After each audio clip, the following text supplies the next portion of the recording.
আমি তাকে বলি আপনি যাই হোক আমার একটু রাগান্বিতভাবে আমি উত্তেজিত হয়ে যে কথাটা বলেছি সে কথাটা বলা অনুচিত। একজন আধিকারিককে যে কথাটা বলেছে সেটা আমি নিশ্চিতভাবে এটা বলা আমার ঠিক হয়নি, কিন্তু এই পরিস্থিতি যদি আমি হাতে না নিতাম তাহলে গ্রামের মানুষরা অন্য পরিস্থিতির সৃষ্টি হয়ে যেত। ওখানে একেবারে 300-400 লোক ঝাঁপিয়ে পড়বে একেবারে, যে এই ওর কথাবার্তাটা ঠিক নয়। এবং ওই এখন বর্তমান যে রেঞ্জার এখানে কন্টাইতে যে আছে, ওকে কোনো জেলা প্রশাসন পর্যন্ত কেউ ওকে পছন্দ করে না ওর কথাবার্তায়। ওই পরিস্থিতিটা জটিল করেছে।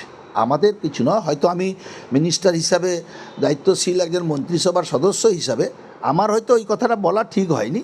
এটা আমি পরবর্তীকালে আমি নিজেই দুঃখ পেয়েছি যে নিশ্চিত আধিকারিককে বলা ঠিক হয়নি, কিন্তু ও পুলিশ প্রশাসন তাকে বুঝাবার চেষ্টা করছে, তার সে কথাও এই রেঞ্জার শুনেনি। এই রেঞ্জারের জন্য এই পরিস্থিতি সৃষ্টি হয়েছে। গতকালকে কুণাল ঘোষ একটি টুইট করেছিলেন যেখানে